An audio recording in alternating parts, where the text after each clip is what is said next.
André é cientista político e diretor executivo da ONG Stand With Us Brasil e doutorando da Universidade de Córdoba, na Espanha. Ele é bem inteligente. Não é mesmo? É. André, muito obrigado por ter vindo aqui, Sérgio, pelo seu Marina. tempo. Obrigado pelo convite. Espero que você goste do papo que você vai ter com a gente. Espero também. Isso. Tenho certeza, na verdade. Não, né? o papo vai ser... A gente pode começar a perguntar sobre política no Brasil. Eu tô brincando. Eu vou dar a resposta cosmética. boa, é isso aí. Eu tô brincando, é só pra Perfumaria. você dar isso.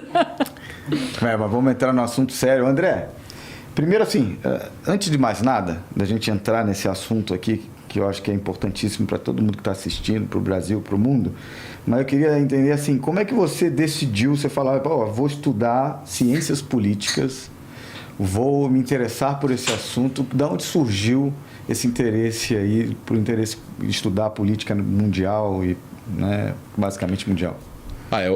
Bom, a decisão de estudar relações internacionais, o governo, diplomacia, que foi o que eu estudei em Israel, Sim.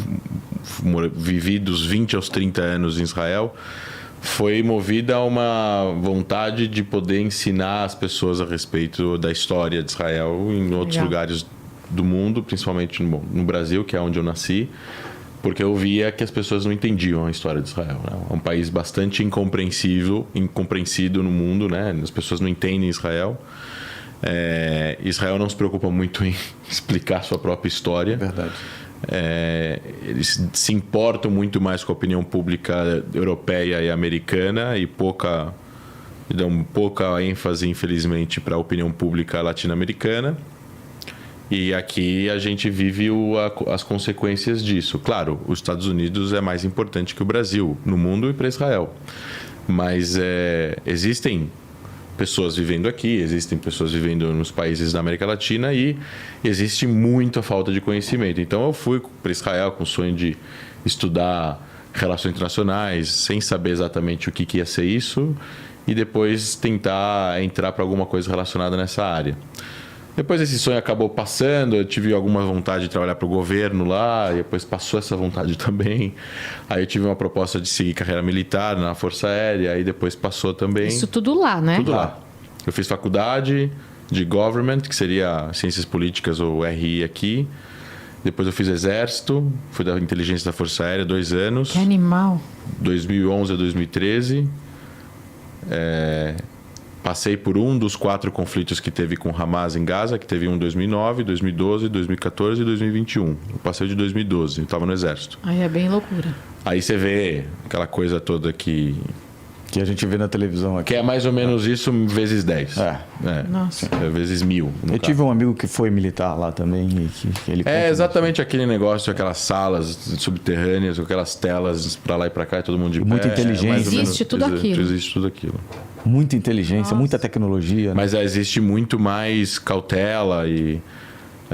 mas as pessoas sempre falam isso, né? O Hollywood ainda tem que trabalhar bastante para conseguir fazer alguma coisa que se aproxime da realidade. Que acontece realmente. Principalmente no que a gente chama de guerra ao terrorismo, guerra assimétrica, que é um país com as suas instituições e todas as suas amarras, mesmo que ele tenha muito poder de fogo, né? O grupo terrorista não tem avião, né? Contra um grupo. Mas o grupo pode fazer o que quer. O grupo é uma máfia. O cara entra, sai, vai no túnel, pega criança, envia dinheiro, vende droga, trafica aqui, faz aqui, mata o companheiro que quer passar ele na organização, na hierarquia. Um país não faz isso, né? Quer dizer, a Coreia do Norte faz, mas um país democrático não faz isso. Um país você tem instituições, você tem um sistema jurídico, você tem um monte de coisa. Então é fascinante, né? Como um país tem que se virar nos 30 para tentar enfrentar um inimigo que você não vê, você não sabe onde está. Você tem gente em volta, você quer atingir uma pessoa, mas você não quer atingir o filho dela ou a esposa dele, e por aí vai. É imoral, amoral, tudo. Não tem... E aí eu fiz mestrado em contra-terrorismo e segurança nacional. A faculdade que eu estudei é uma faculdade voltada para esse tema, quando ela foi fundada. Hoje em dia ela chama Universidade Reichmann, mas na época que eu estudei chamava Centro Interdisciplinar Herzliya, que fica no norte de Tel Aviv. E eu estudei inglês, era uma escola internacional, então tinha gente do mundo inteiro, 1.500 alunos de 70 países, inclusive árabes. inclusive palestinos. É que as pessoas não sabem disso, mas tem muito palestino que estuda em Israel, tem visto de estudante e vai estudar em Israel. E é um lugar cheio de ex-general, ex-diretor do Ministério da Defesa, ex-piloto, ex-serviço secreto, ex-tudo, ex-político, ex-embaixador. Você vê umas figuras conhecidas na mídia dando aula lá. Isso é legal, porque você tem acesso à experiência em loco, né? E depois que... Bom, foi aí que começou toda a história. Eu estava lá, e aí começou a guerra em 2014, eu vim para cá palestrar, a guerra que ficou 50 dias lá. Os seus pais, nessa época, eles não tinham medo? Não. Você estar trabalhando? Não, porque eles conhecem... Existiu um medo inicial quando eu entrei no exército. Provavelmente, principalmente da sua mãe, pelo lado da sua mãe. Eles perguntaram se eu ia ser combatente. Porque se você é combatente, você corre risco de morrer no front, né? Se você tem uma guerra contra o Hamas em Gaza, se você tiver uma entrada por terra, você tem soldados que vão entrar, certo? Eles vão entrar em Gaza a pé, dependendo da unidade que você for. E isso pode... Existem soldados que morreram. Em 2014, Sim. mais de 80 soldados morreram. E eu tive amigos que entraram, que eram combatentes. Mas eu fui para inteligência, então você não entra. Tá. Então você não tem o risco de levar um tiro, por exemplo. Mas às vezes eles estouram, sei lá, uma bomba... Estouraram uma bomba na rua da minha base. Na época, durante os 8 dias da guerra. Explodiram, colocaram uma bomba num ônibus. Ninguém morreu. E todos os, sei lá quantos, 20 mil soldados que estavam na base não puderam sair da base até as 8 horas da noite. A gente escutou barulho, inclusive. Eu estava numa reunião com o coronel e a gente escutou um barulho e a gente achou que era uma interceptação do foguete. Que a gente estava no prédio, não sei em que andar, que é no Pentágono de Israel, que é em Tel Aviv, que é um centro de comando, inteligência, Ministério da Defesa, é tudo junto. E aí escutou um boom. Imagina, você está aqui na Paulista, escuta um boom, você achou, foi uma interceptação de um foguete do Hamas que o Israel jogou o seu míssil interceptador e explodiu o foguete. Mas não era uma bomba num ônibus na rua da base. Caramba. André, deixa eu te perguntar uma coisa. A gente vê aí na televisão, né, fala muito sobre os grupos terroristas, o Hezbollah, né, e tal. E uma vez eu estava numa conversa aqui com algumas pessoas e estavam falando que, por exemplo, o Hezbollah ele atua aqui no Brasil. Isso procede? O Hezbollah está por aqui, né? E não sei se era verdade ou fake, mas nesse grupo de pessoas me mostraram, inclusive, um relatório onde mostrava eles tomando café na padaria, Sim. como se fossem, né, pessoas normais se misturando. Sim, a atuação de pessoas que são membros de grupo terrorista não significa que eles estão planejando um atentado naquele local. Tá. As ações de um grupo terrorista são várias, né? Você pode arrecadar dinheiro, você pode fazer lavagem de dinheiro, você pode fazer o trabalho de envio de remessas, você pode estar fazendo... Investigação. Você pode estar recolhendo informações, você pode estar escolhendo alvos, pode estar seguindo alguém, você pode estar vendendo droga. O Hezbollah é responsável por boa parte do seu orçamento através de tráfico de drogas e de armas no mundo inteiro. Mas principalmente em 2 locais. Na tríplice fronteira no Brasil com Paraguai e Argentina e várias conexões e acordos comerciais e trocas de know-how com os grandes cartéis mexicanos. Então, eles vendem conhecimento para fazer túneis que ligam o México aos Estados Unidos para os cartéis conseguirem traficar drogas. E os cartéis pagam o Hezbollah com dinheiro, com drogas ou com armas. Aí o Hezbollah vai e consegue vender armas para o PCC no Brasil, por exemplo, ou fazer alguma coisa assim. O Hezbollah ganha dinheiro, uma parte do Irã, e outra parte eles têm que se virar para arrecadar o dinheiro para poder sustentar o seu Estado dentro do Estado libanês, que é o seu sistema de bem-estar social. Eles têm escolas, eles têm supermercado subsidiado, eles têm hospital, e eles têm todo o aparato militar dentro do Estado libanês, que é a parte do exército libanês e da polícia libanesa. E eles têm mais força que o Estado libanês tem. Então, É um Estado dentro de outro Estado, e por isso que o Líbano é um Estado Força falido. que você fala força militar? Eles têm um aparato militar mais avançado e mais capaz de poder de fogo do que o próprio exército libanês. Exato. E eles sim operam no Brasil. Eles têm operações no Brasil, eles operaram na América Latina, eles fizeram os atentados, né, da Embaixada de Israel e da AMIA em 92 e 94 na Argentina. É verdade. Nossa. Então, e dizem que eles estavam pensativos em relação a fazer o atentado na Argentina e no Brasil e por fim decidiram na Argentina, por uma série de motivos. Tem várias versões, né, para o atentado na Argentina, mas assim, eles estão totalmente envolvidos, os seus operativos estão envolvidos, as pessoas, a Interpol tem todos os nomes, o Serviço Secreto de Israel também, tem todo um aparato aqui de informação que já está feita, faz muito tempo isso já. E por que não pegam essas pessoas aqui? Essas pessoas têm, ou são membros hoje em dia de alto escalão do governo iraniano e têm os seus passaportes diplomáticos. Não pode prender? Dependendo do país, se tem ou não tem acordo de extradição, ou se eles estão acatando ou não alguma ordem da Interpol, mas, cara, assim, os países são soberanos, o país faz o que quer. A Interpol não tem mais jurisdição se ele não cometer dentro de um país aqui, né? do que a polícia local. Isso em um lugar do mundo. Entendi. É mais complexo. Se você atropelar alguém aqui, matar e fugir para outro país, o país de onde aconteceu o crime vai ter que trabalhar judicialmente com outro país para conseguirem prender você lá. Porque se você for cidadão no outro país, como é que faz? Então é mais complicado isso. E como o Brasil não tinha, há pouco tempo atrás, agora passaram, depois da Olimpíada, passou a lei antiterrorismo. Mas não adianta nada passar a lei antiterrorismo e não ter uma lista de grupos que o Brasil considera ser grupos terroristas, como o Departamento de Estado americano tem. E o Brasil não tem. Qual que é o grupo terrorista que é o... Todos são ruins, tá? Mas assim, qual que é o que te dá mais medo? Então, medo é relativo, né? Porque medo do que exatamente? Medo, de estourar uma bomba, medo de, assim, são pessoas loucas, né? Sim, o Hezbollah é o grupo mais rico e mais forte militarmente do mundo. Tá. O Estado Islâmico mas é o mais cruel. Mas não é aquele que, faz o negócio o homem-bomba? O Hezbollah já teve homem-bomba. Já teve homem-bomba. Já. Inclusive em 2000 e...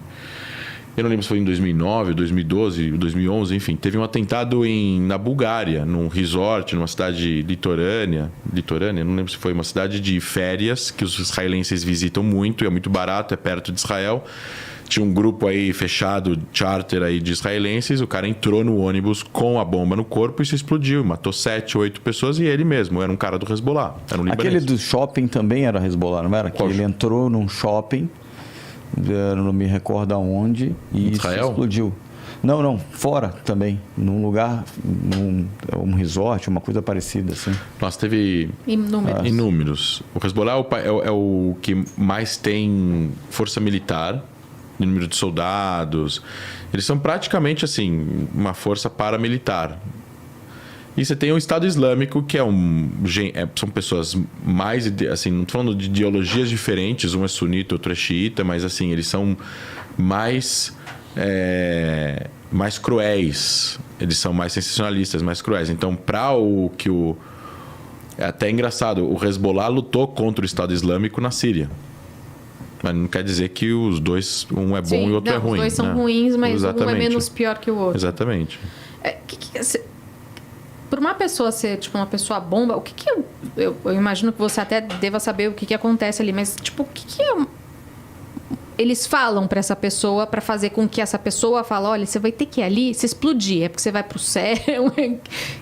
Você sabe o que...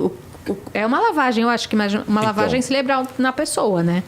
Pra pessoa se explodir, tem que ser muito louca. Quando a gente é pequeno e a nossa mãe ensina a gente que a gente tem que tomar um remédio ruim que vai passar, vai ter que tomar Novalgina líquida, que é horrível, né? Sim. Amargo. Uhum.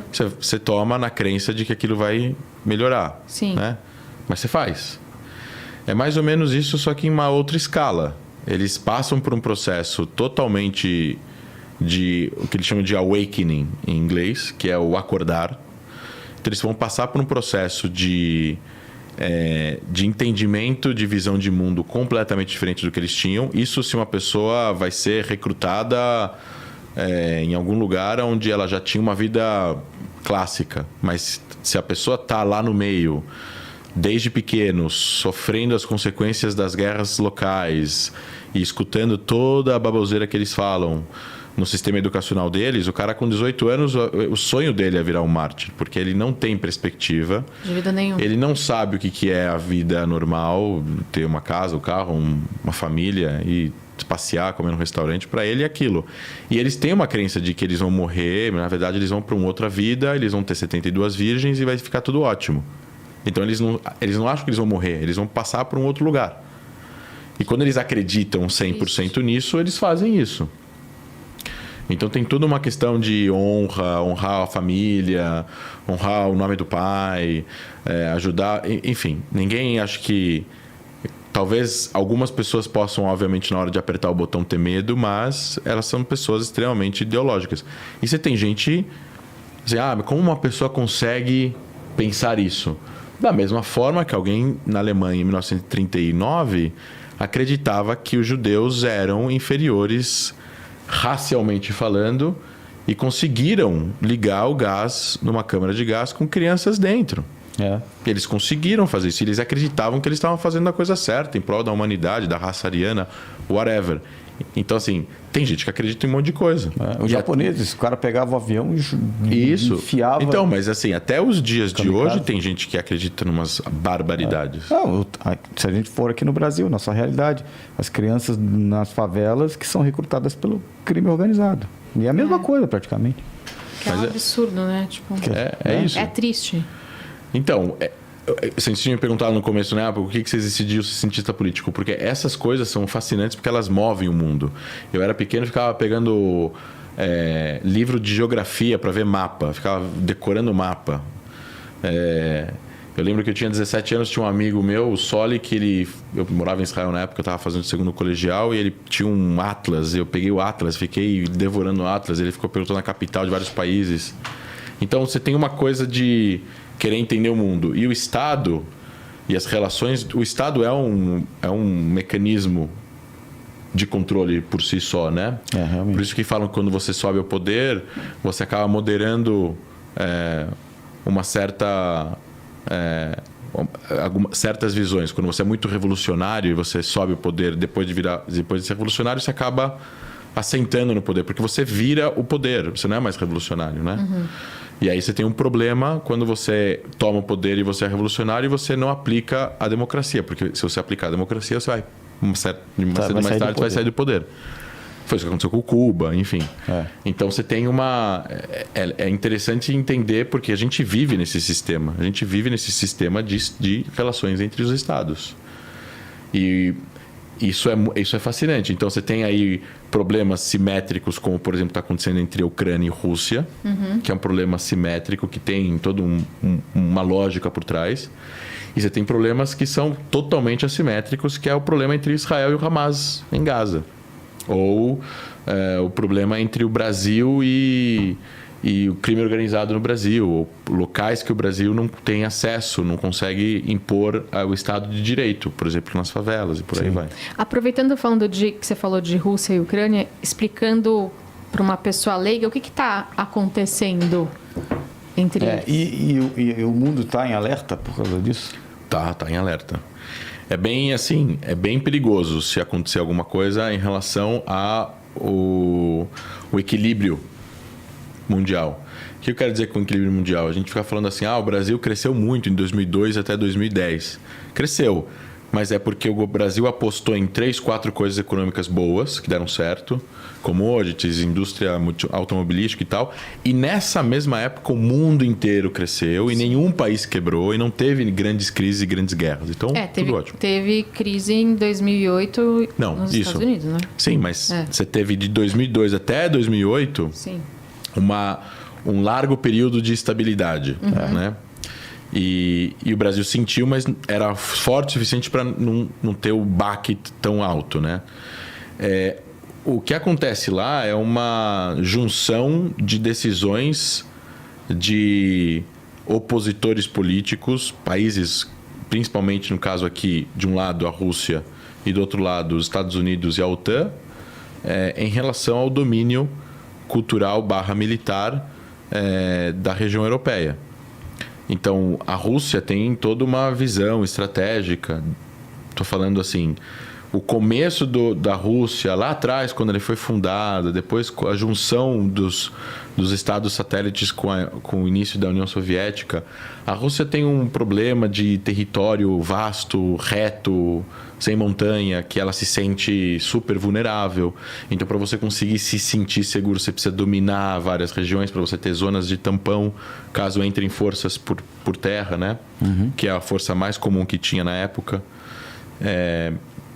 E quando cai a União Soviética e os estados ficam independentes, a Rússia precisava manter uma certa influência em alguns estados. Você tem questões culturais, você tem questões militares.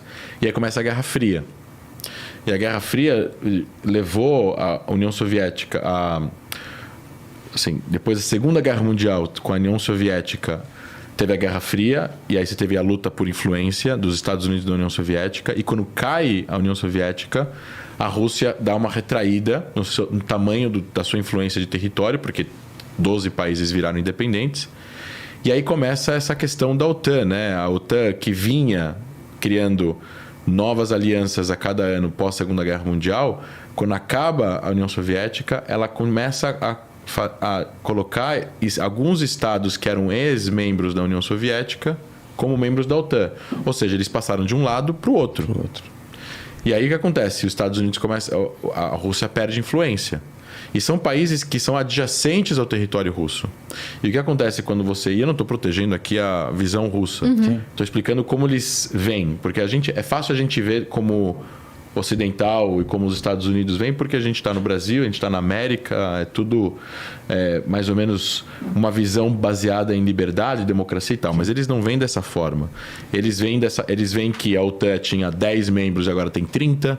Eles veem que as armas da OTAN, dessa organização, estavam a 1.000 quilômetros da fronteira russa, agora eles estão a 100 quilômetros da fronteira russa, e eles se sentem ameaçados. E a Ucrânia, especificamente, é o país que a cultura russa nasce na Ucrânia. A Ucrânia é o maior país da Europa depois da Rússia, se a gente considerar a Rússia parte da Europa. Extremamente estratégico. Eles fazem uma fronteira, eles têm uma fronteira gigantesca que se você considerar o leste da Ucrânia subindo quase perto da Bielorrússia, que é de interesse da Rússia continuar tendo um certo controle, porque a Bielorrússia é super pró-Rússia, então não tem problema lá. Mas se a Ucrânia agora entrar, por exemplo, para a OTAN, eles vão colocar foguetes e mísseis e armas americanas em solo russo. É a mesma coisa que a Rússia agora querer colocar foguetes e armas russas em Cuba, como aconteceu, e os Estados Unidos não deixou. Entendi. Durante a crise cubana na década de 60. Sim. É a mesma coisa. Então, assim, qual é o motivo pelo qual, na cabeça dos russos, eles querem colocar armas do lado da nossa casa? Então, aí você tem essa questão militar. Essa questão militar é muito importante. Tem a questão cultural. A Ucrânia é um país multiétnico. Tem uma série de pessoas a leste da Ucrânia que se identificam com a Rússia e não com a Ucrânia como nacional. É um país que você tem várias etnias, então você tem uma que prevalece na Ucrânia, mas você tem várias minorias, e essas pessoas talvez não se sentem ucranianas, se sentem russas, gostariam de fazer parte da Rússia, mas a Ucrânia é independente. E aí começou uma série de problemas. Então esse problema, na verdade, ele foi se arrastando. Em 91 cai a União Soviética e tal, 89, 91 a independência da Ucrânia. 95 a Ucrânia entrega todas as armas nucleares para a Rússia de volta, porque fazia parte da União Soviética e tinha armas nucleares ali. 1/3 do aparato militar soviético vinha ou estava na Ucrânia. Eles devolvem tudo, em troca de independência na sua política internacional. E a Rússia dá isso, eles dizem que deram isso, mas eles continuaram tendo a sua influência ali aqui em coisas específicas. Aí chega os anos 2000, 2010, vem cada vez mais um movimento de queremos entrar para a União Europeia, queremos trazer o euro para cá, somos europeus, queremos democracia, criar instituições democráticas, criar uma livre imprensa. Claro. Porque assim, o leste europeu é aquela democracia meia boca, aquela liberdade de imprensa meia boca, aquela coisa meio autoritária, aquela polícia meio bruta, meio violenta. O leste europeu inteiro teve isso porque é o remanescente da União Soviética. E eles estavam num processo cada vez mais de europeizar essa questão de uma coisa mais livre, mais social-democracia, mais liberdades, mais controle de liberdades para a população, uma liberdade jurídica e por aí vai. E aí, o que acontece? Isso acaba influenciando esse país a ser mais pró-Ocidente do que pró-Rússia-Oriente.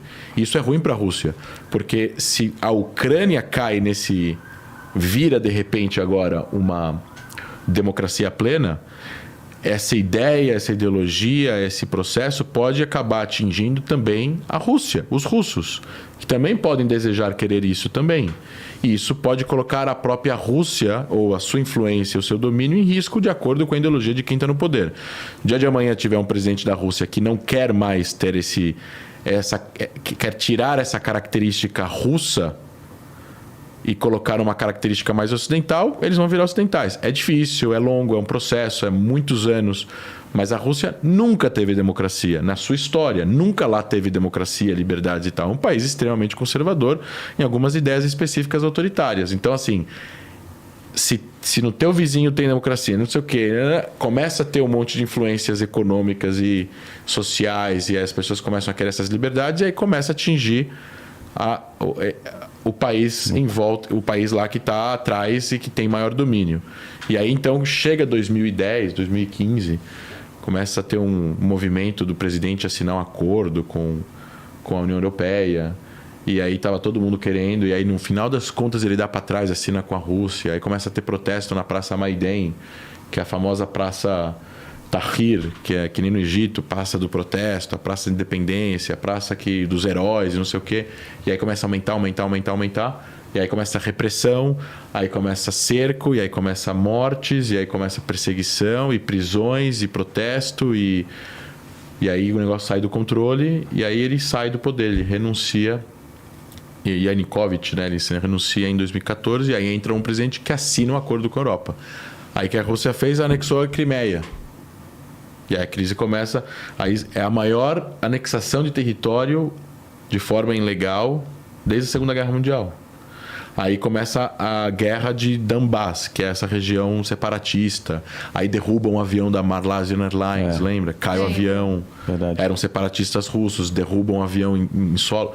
Enfim, o negócio morrem 15 mil pessoas durante essa guerra nos últimos 7 anos. O negócio começa a crescer. E o que acontece? A Ucrânia está fazendo coisas internas para poder criar uma situação propensa a OTAN falar podem entrar.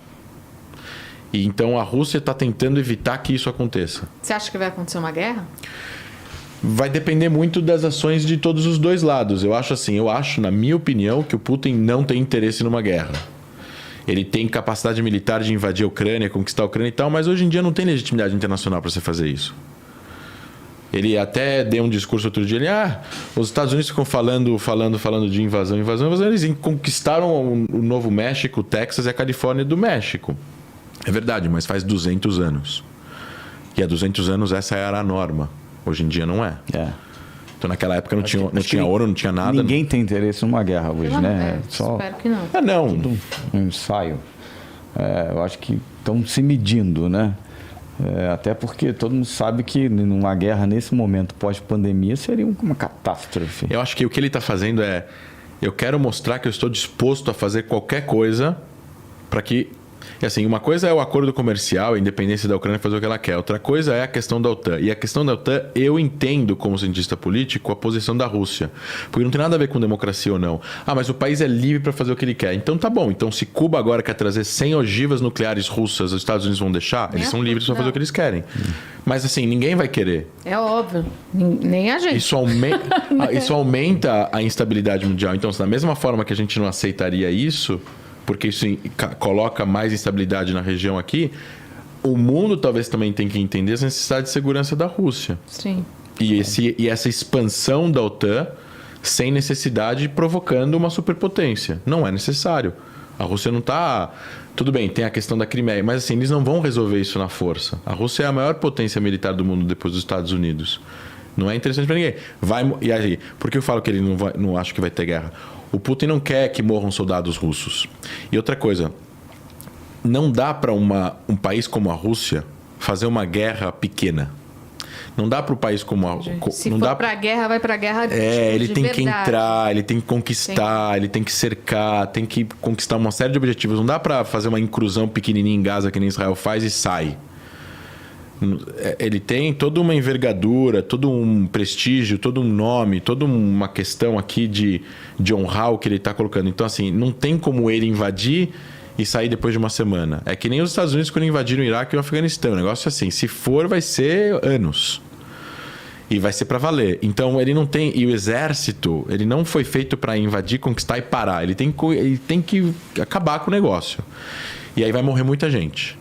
E aí vai ter sanções econômicas, vai ter o preço do petróleo, vai ter o preço do gás, vai ter a Europa. É uma série de coisas e ramificações que eu não acho, eu acho o Putin minimamente inteligente, ele é muito não é burro. Não, burro ele não é. Então, assim, eu não acho que ele tá... Então, assim, falaram que estava tendo movimentação de... Estavam trazendo bolsas de sangue para a fronteira. Bolsas de sangue. O exército estava preparando, caso tivesse feridos do lado russo, na hora que eles voltassem resgatados para o solo russo, ter já transfusão de sangue rápido para as pessoas não morrerem. Isso é uma clara...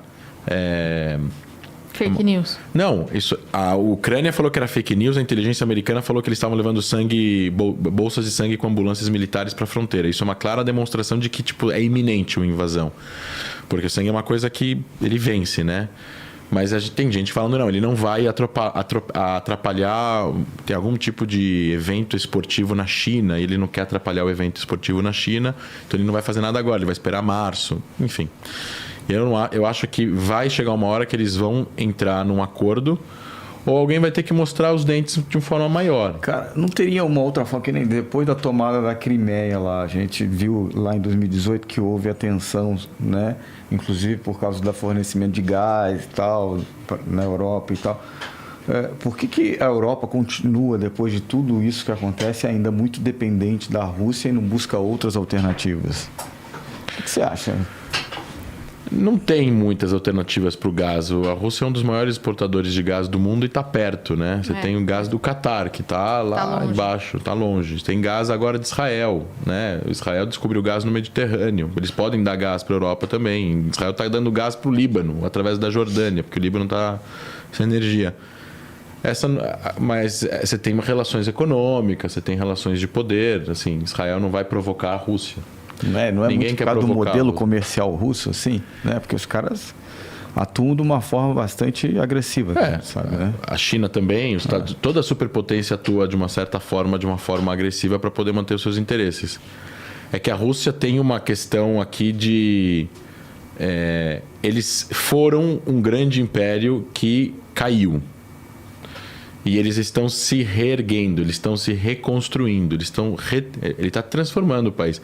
Vai na Rússia de 94, de Boris Yeltsin, e vai agora. É totalmente diferente. É claro, tem pobreza na Rússia, mas você tem hoje em dia uma tecnologia e uma riqueza lá que não tinha em 94. A Rússia era um país muito pobre em 94, no fim da União Soviética. Eles conseguiram reconstruir isso. Então tem toda uma questão aqui de proudness, né? de orgulho. Sim. Da Rússia, o maior país do mundo, né? O domínio de todo esse território, eles têm fronteira para lá, quase com a Alasca, para cá com a Europa, toda essa questão da Ásia. Então tem toda uma questão que nenhum país quer provocar, assim como ninguém quer fazer com isso com os Estados Unidos. Os Estados Unidos também retalha quando Estados Unidos, qual que é... Para os Estados Unidos, eles preferem que tenha uma guerra ou não? Qual que é o interesse dos Estados Unidos em tudo isso? Que não tenha uma guerra, que a Rússia ceda e que se a Ucrânia quiser virar membro da OTAN, ela possa virar membro da OTAN. E provavelmente eu acho que o futuro vai ser algum acordo que vai ser no meio do caminho. Ou o Ocidente vai ceder e a Ucrânia não vai ser membro da OTAN, vai poder fazer o que quiser, mas não vai poder trazer armas da OTAN para solo ucraniano. Ou eles vão poder assinar um acordo, mas eles não vão poder trazer armas. Ou eles vão poder trazer armas, mas não vão trazer certas armas. Tem esse tipo de acordo. Israel, quando assinou uma paz com o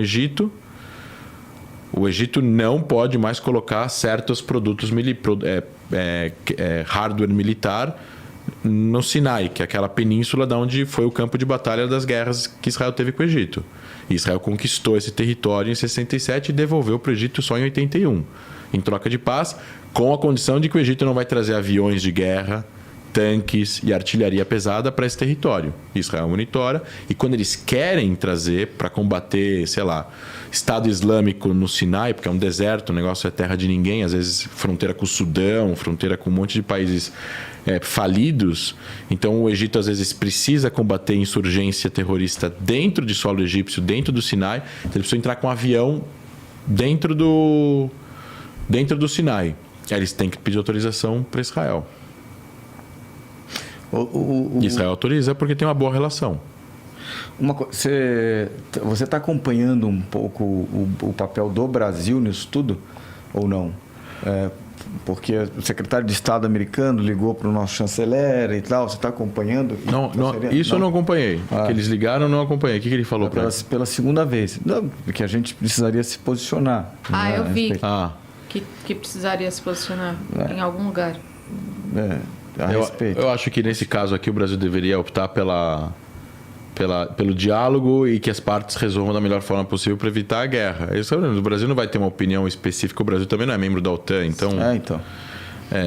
mas assim, existe aqui uma questão que o Putin coloca no seu argumento, que é: não estamos colocando foguetes no jardim do lado da tua casa. Não coloquem foguetes no jardim da nossa casa. Não é pedir muito.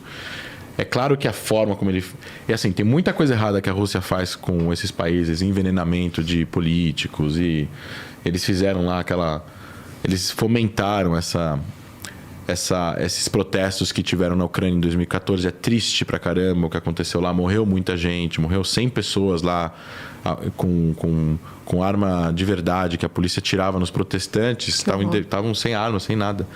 Então, assim, teve muita coisa. Depois que o Yanukovych, que é o presidente, renuncia, ele vai para a Rússia receber asilo político. Então, assim, não é que a Rússia seja um flor que se cheire. Eles têm muita coisa errada, muita coisa autoritária, muita coisa problemática, que a Ucrânia deveria poder ser livre para poder fazer o que quiser, o acordo comercial que quiser. Mas, na questão defesa, você tem que colocar de lado essas questões comerciais e União Europeia e tem que olhar friamente para um acordo que contemple as partes. A Ucrânia quer o quê? Ela quer proteção militar, ela quer fazer parte de um guarda-chuva, porque a OTAN dá isso, né? Ela quer fazer parte de uma proteção caso um dia a Rússia queira conquistar território ucraniano. Eles podem fazer esse guarda-chuva, mas não colocar armas lá dentro. Para você, como que o Brasil é visto lá fora? Você tem essa, noção? Eu vou responder dessa forma. A maior parte dos países do mundo, as pessoas veem fora desses países. A imagem é mais positiva do que a realidade de todos os países. Tirando exceções. Mas assim, quando você fala o Egito, aqui no Brasil, as pessoas falam: nossa, que legal, o Nilo, as pirâmides, e a comida, e as festas, o quê? Você vai para lá, é pobreza, 90 milhões de pessoas. Você tem uma visão dos Estados Unidos de que você vai para lá e vai trabalhar em Nova York e vai ganhar $1 milhão por ano e não sei o que e tal. E tem toda aquela história lá de que o salário médio americano é 50 e poucos mil dólares por ano, né? Argentina, a mesma coisa. A gente tem uma visão da Argentina, do argentino, porque o tango, porque a carne, porque não sei o quê, e a Argentina está com 50% de inflação. A visão do Brasil fora do Brasil, pelo menos os países que eu visito, é carnaval, é samba, é futebol, são as praias, são as pessoas alegres, etc. É caipirinha e tal, não sei o quê. Mas as pessoas não têm noção das outras coisas que tem aqui, né? Você tem muitos problemas sociais que o Brasil tem muito potencial, ao mesmo tempo tem muitos problemas. Sim.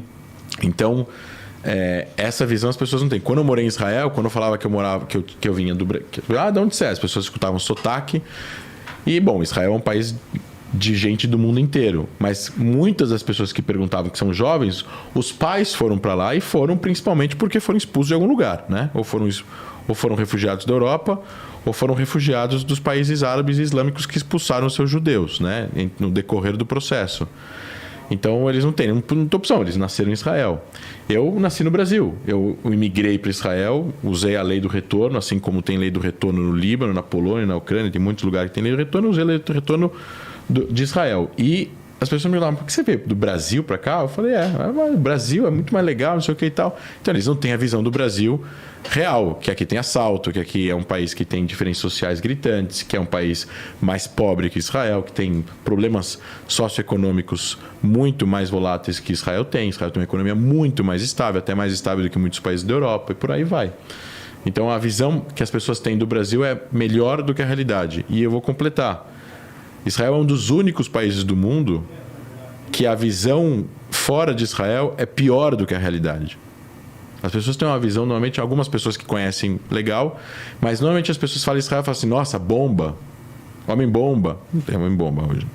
O míssel, tá, tem uma outra vez alguma treta com Hamas em Gaza, eles jogam foguetes, a maior parte dos foguetes são abatidos no ar, e os destroços caem descampados, um ou outro cai, você tem a sirene que te avisa antes, você tem 1 minuto e meio para ir para o bunker, todo lugar tem um bunker, então assim, é muito difícil você morrer com um foguete na tua cabeça em Israel. Não tem violência urbana. Peraí, não, mas me explica, a gente não sabia disso. Quando o Hamas joga os seus foguetes de Gaza... você tem 1 minuto e meio? Você tem que sair correndo? Toca uma sirene.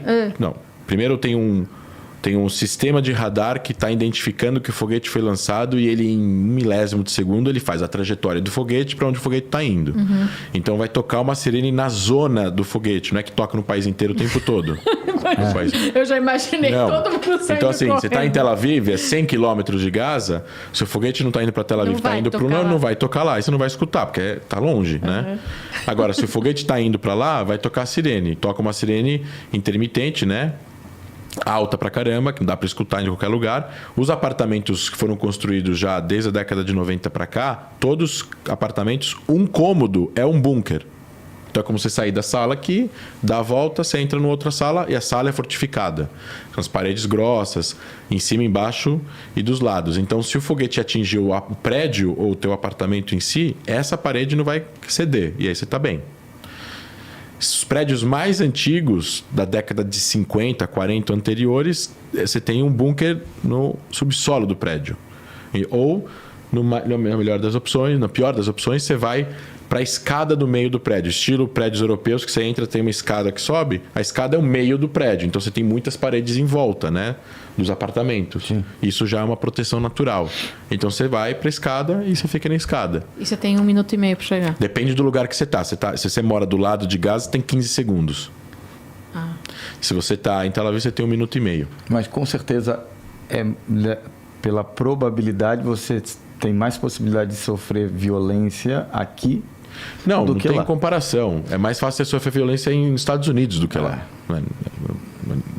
Na França do que lá. Exato. Porque, na verdade, isso tudo não é nem o Brasil. É uma questão histórica, né? De muitas guerras e tal, papapá. E aí acaba ficando essa visão. Mas não é igual. Aqui é uma guerra silenciosa, em cada esquina, em cada... Não, aqui tem problema de segurança...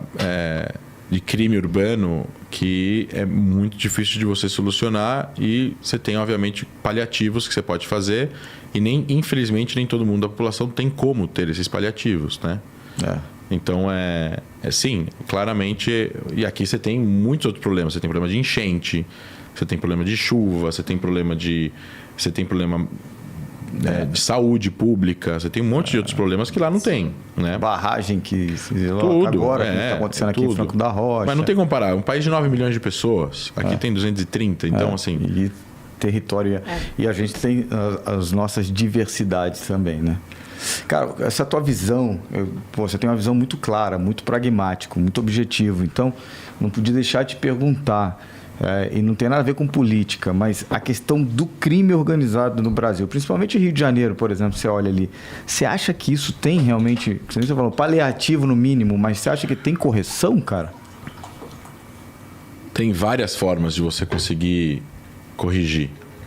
É que para você conseguir mudar isso, as pessoas vão precisar elas vão precisar serem extremamente criativas e pensar fora da caixa e propor uma série de condutas que são extremamente impopulares. Desculpa te interromper, aí você complementa, que eu ouvi de um outro cientista político que eu estava conversando, e ele falou, cara, isso vai ser uma guerra contra o crime organizado. E em guerra não importa a vítima. E aí quando morre uma criança, morre um inocente, é extremamente impopular, exatamente o que você está falando. Então ninguém quer enfrentar essa guerra contra o crime organizado. Mas não estou nem falando da guerra em si, vamos colocar dessa forma. Primeiro, o crime organizado, você tem políticos envolvidos. Sim. Engravatados, pessoas que não moram nas favelas, moram em bairros normais e são criminosos. Milicianos, né? Sim. Das favelas que foram pacificadas, que hoje em dia quem domina não é o tráfico, é a milícia. Sim. Você tem um problema com drogas de saúde pública. Então, você tem uma série de coisas que podem ser colocadas assim. Vamos descriminalizar as drogas. Ok. Quais? Tem gente que fala, né? Quais drogas, né? Tem drogas que você pode descriminalizar e tem drogas que não. Tem drogas viciantes que, se você descriminalizar, você vai aumentar o consumo dessas drogas e é problemático, porque essas drogas são viciantes, elas vão prejudicar as pessoas. Sim. A pessoa vai começar a tomar uma vez por semana e vai todo dia. Você vai tirar uma parte do poder do tráfico, mas a milícia ganha dinheiro com gás, com gato, com televisão, com água, com tudo que tem nas favelas, com tudo. Aí você fala assim, vamos entrar na favela e fazer uma limpa em relação a, assim, casa por casa, né? Vai morrer muita gente, é impopular, vai ter protesto, vai ter um monte de coisa, pode ter violência policial, etc, etc. Então, assim, para cá você vai ter protesto de um lado da sociedade, para cá você vai ter um protesto de outro lado da sociedade. Liberação das drogas é um tema super complexo aqui no Brasil, divide a sociedade, tem gente que é a favor, tem gente que é contra, tem problema, né? Quem é a favor também tem as suas reservas em relação a quais drogas, como fazer isso. É super complicado. Nenhum país fez isso. Tem algum país que descriminalizou a cocaína? Não. Eu não conheço. Eu saiba, não. Eu acho que só a maconha. A heroína? Não. Que é extremamente viciante. Então, assim, é complicado. Isso é um problema. Eu concordo quando falam que o problema das drogas é um problema de saúde pública também. Mas ele não é só um problema de saúde pública. Você tem um problema endêmico no Brasil de criminalidade. Então, se você tem que juntar muitas coisas e muitas forças para tentar fazer isso. Onde, por exemplo, uma junção de políticas de esquerda e de direita deveriam prevalecer em prol da sociedade, como aconteceu agora com o governo de Israel, que você tem gente de esquerda e de direita juntos. O Bennett é primeiro-ministro de direita e o Nitzan Horowitz é ministro da Saúde é de esquerda. É como se você tivesse um governo alguém do PSL como presidente da República e um ministro do PSOL. Sim. É isso que tem em Israel hoje em dia. Só que eles ignoram tudo que eles não concordam e estão trabalhando com coisas que eles sim concordam.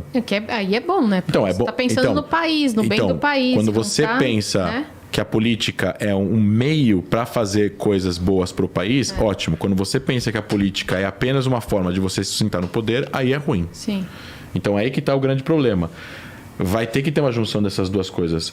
Porque a esquerda vai ter que entender que vai ter que usar violência em determinados momentos e a direita vai ter que entender que vai ter que ter algum tipo de trabalho em relação social. Com drogas. Exatamente. Sim. Os dois, nenhum dos dois vai prevalecer. Senão a gente vai ter que ficar. Senão você vai ficar nesse faflufo para sempre. E que daí não dá.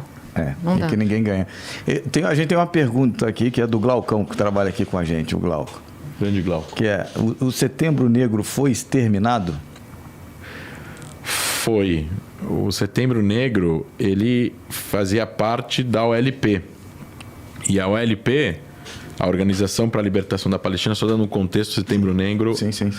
foi um grupo terrorista extremamente violento que foi fundado na década de 70 para dar o contexto, quando Israel é fundado, teve a Guerra de Independência. E aí isso cria dois grupos de refugiados muito grandes. Árabes que moravam dentro do que se transformou em Israel, que fogem ou são expulsos. Muitos deles que lutaram contra a própria fundação de Israel, que são evacuados.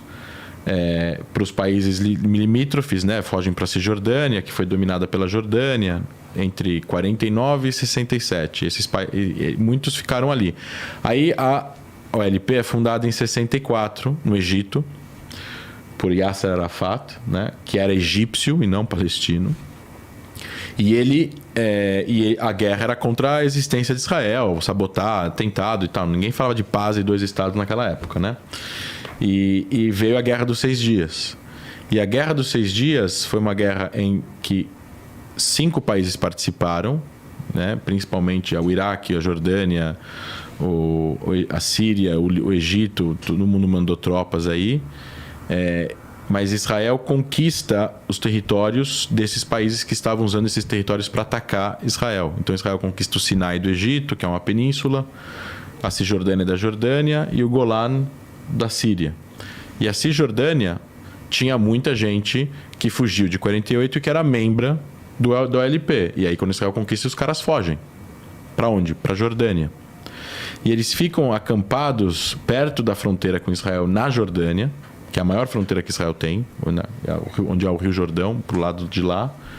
E eles começam a atacar Israel daí, da Jordânia. E eles criam toda uma estrutura, acampamento militar, cheio de arma e foguete, e etc e tal. E eram milhares de pessoas. E o que acontece? Como a Jordânia, a característica étnica da Jordânia, ela é palestina, porque a região da Palestina englobava a Jordânia até 1946. Né? A região da Palestina é tudo que era Israel, é tudo que é Israel, Gaza, Cisjordânia e Jordânia. Esse foi o mandato britânico pós-Primeira Guerra Mundial. Aí veio os ingleses, queriam agradar uma família que eles tinham prometido mundos e fundos. Dividiram a Palestina em 2, já teve uma divisão. A leste do Rio Jordão, transformaram aquilo na Transjordânia, reinado Hashemita da Transjordânia, era o nome oficial do país, da família Hashemita. E deram, falaram, aqui vocês são reis aqui, acabou. E criaram na Arábia Saudita a família Al Saud, mesma coisa. São 2 aliados dos britânicos na Primeira Guerra Mundial, para eles não ficarem do lado dos otomanos, ficarem do lado dos ingleses. Só para completar, essa decisão dos ingleses criou um país artificial, que na teoria quem mora lá se identificava como árabes da região da Palestina, mas se chamou Jordânia, não Palestina. Então a bandeira é igual à bandeira palestina, porém tem uma estrela, que é a estrela da coroa da Jordânia. Só, a única diferença. E essas bandeiras com triângulo e faixas brancas, verdes, vermelhas, é uma bandeira que as cores continuam, os formatos ficam se repetindo, porque são bandeiras criadas pelo Ocidente para o nacionalismo árabe daquela época. Então, a Sudão é parecida, a do Saara Ocidental é parecida, a da Síria é parecida e por aí vai. E aí essa galera que foi para a Jordânia começa a atacar Israel e começa a querer também meio que ter uma conversa do tipo, por que a gente não ataca também o reinado da Jordânia, já que 80% da população jordaniana é descendente de Palestina? Cria-se uma Palestina. Seria a melhor solução, né? Palestina, Jordânia, Israel, acabou, tá tudo ótimo. Eles têm 78% do território, tá tudo ótimo. E aí o rei da Jordânia, como bom ditador, né? Foi lá em setembro de 70 e fuzilou 10 mil pessoas em 2 dias. Ninguém fala disso, é engraçado, né? As pessoas acusam Israel de se defender do Hamas, morrem infelizmente pessoas, mas o rei Hussein matou 10 mil civis em 2 dias. Cara. Em 1970. Eu estou falando de árabes contra árabes, muçulmanos contra muçulmanos. E os que sobreviveram foram a pé praticamente, subiram até a fronteira com a Síria e foram para o Líbano. E aí se criou o Setembro Negro por causa disso e começaram a fazer atentados. E o primeiro atentado deles é na Jordânia. Eles sequestram aviões, esvaziam e explodem os aviões no deserto, na Jordânia. E aí, bom, enfim, respondendo a pergunta dele, não existe mais porque a OLP, em 94, fez um acordo com Israel e ela abdica do uso da violência e jura agora ir atrás de soluções diplomáticas e pacíficas para tentar chegar numa solução com Israel definitiva. Mas o primeiro acordo é assinado, então eles abdicam do terrorismo.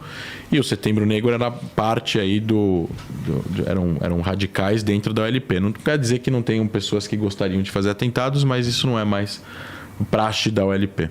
Que aula, hein, Glaucão? Nossa, gente, eu acho que depois de ter entrevistado ele, eu preciso estudar história, eu preciso estudar muita coisa. Todos nós precisamos, eu acho importantíssimo. Jesus amado. Não, eu acho também importantíssimo. E aí a gente descobre que a gente não sabe nada, né? Quando a gente tem uma aula aqui.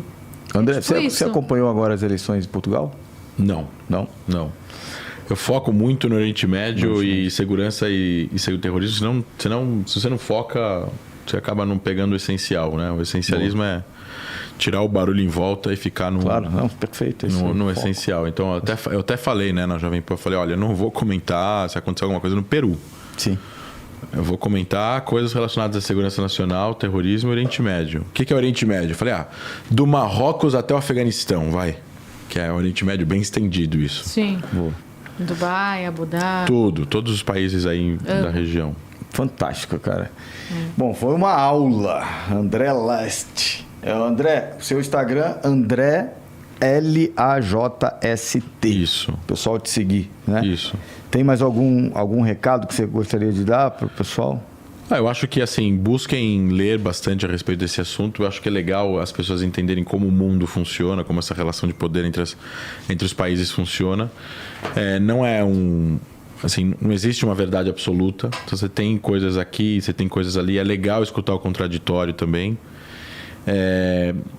Eu acho legal as pessoas lerem a respeito da história de Israel, ler a respeito da história da Rússia. Quanto mais você demonstra curiosidade pelo outro, mais propenso você tá a não odiar o outro. Claro. Eu acho que a política deveria ser usada como uma ferramenta para fazer a vida das pessoas melhores e não como um objeto de trabalho e ganhar dinheiro. Isso aí. Certo. Obrigada por ter aceito o nosso convite. Foi Prazer. Uma aula. Espero que você também tenha gostado. Adorei. Que aula. Falei pra caramba, mas... Não, mas é isso mesmo. Mas esse é o intuito aqui. O pessoal gosta porque a gente deixa o convidado falar. E foi uma aula. Aula mesmo. Muito obrigado pelo seu tempo, cara. Obrigado a todos.